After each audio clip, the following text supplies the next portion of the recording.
Hi children, it's Mrs O Loughlin again. I've been to school and picked up our picture of Lucy, just to remind us what our main character looks like. So we're going to keep her in mind as I'm reading. Now, exciting times.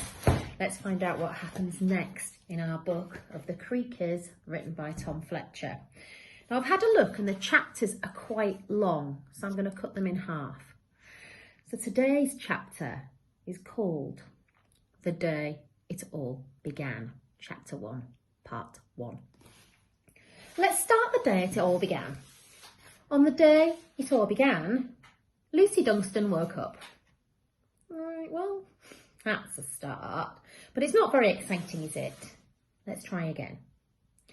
On the day it all began, Lucy Dunstan woke up to a rather unusual sound. Okay, that's a little better. Let's see what happens next. It was the sound of the alarm clock ringing in her mum's bedroom. It's got a bit boring again, hasn't it? Let's try that bit one more time.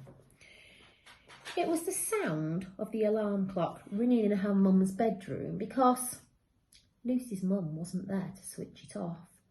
You see, Lucy was about to find out that while she was asleep in the night, her mum had disappeared. Oh my gosh.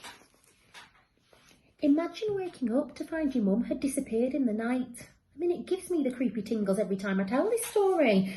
I bet you're thinking that this is going to be the best scary story ever. I can't wait to read it and tell all my friends that I'm really brave because I wasn't even one bit scared, even though you were really totally scared all the way through. Well, this is just the beginning. Wait until you read what happens when the Creakers come out. I mean, let me know if you get scared, because I am.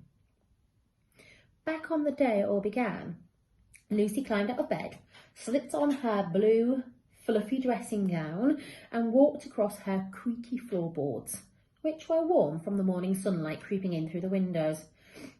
Would you like to know what Lucy looked like? Well, of course you would. Here's a picture. You've already seen a picture that I showed you, haven't you? As you can see, she had even shorter hair than most girls, and it was as brown as mud, or chocolate. And even though Lucy liked it to be short, her mum insisted she keep a fringe. It stops you from looking like a boy, her mum would say.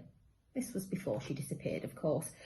This really wound Lucy up, as her fringe always seemed to flop into her eyes, meaning that she was constantly had to lick her hand and slick it over to one side, just so that she could see. Her eyes, once the fringe were out of the way, were greeny brown, or perhaps browny green. Either way, they were a bit green and a bit brown. I mean, you could say there was nothing particularly remarkable about Lucy at all, and it's true. She was no different from any other child in Whiffington, which is another way of saying that she was quite remarkable indeed. Anyway, more about that later. Mum, Lucy called, paddling across the landing towards her mum's bedroom. But of course, you already know there was no reply because her mum was gone. Lucy's heart started beating faster in her chest as she gently opened the bedroom door and stuck her head inside. Mrs. Dunstan's book was still on the bedside table, a bookmark poking out with her reading glasses perched on top.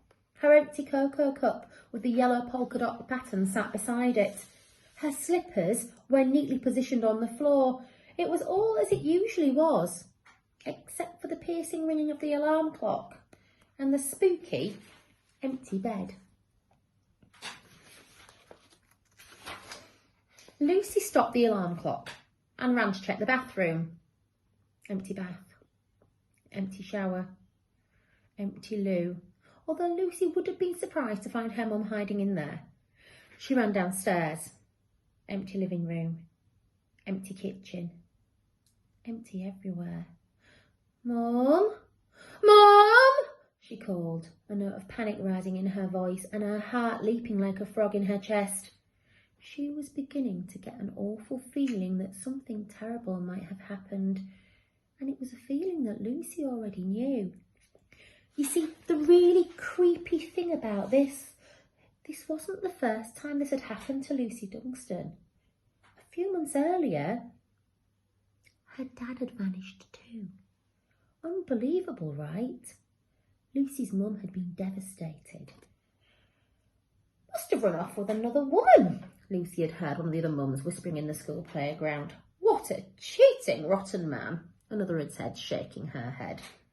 But Lucy didn't think that her dad was rotten at all. She couldn't believe he would run off without saying goodbye to her. I mean, without leaving a note, without saying where he was going, and without finishing that half-eaten chocolate hobnob and that barely sipped cup of tea she found on his bedside table the next morning.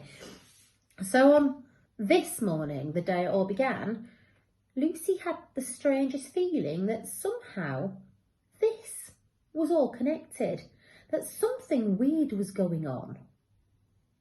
So I'm going to leave it there. Speak to you soon. Take care.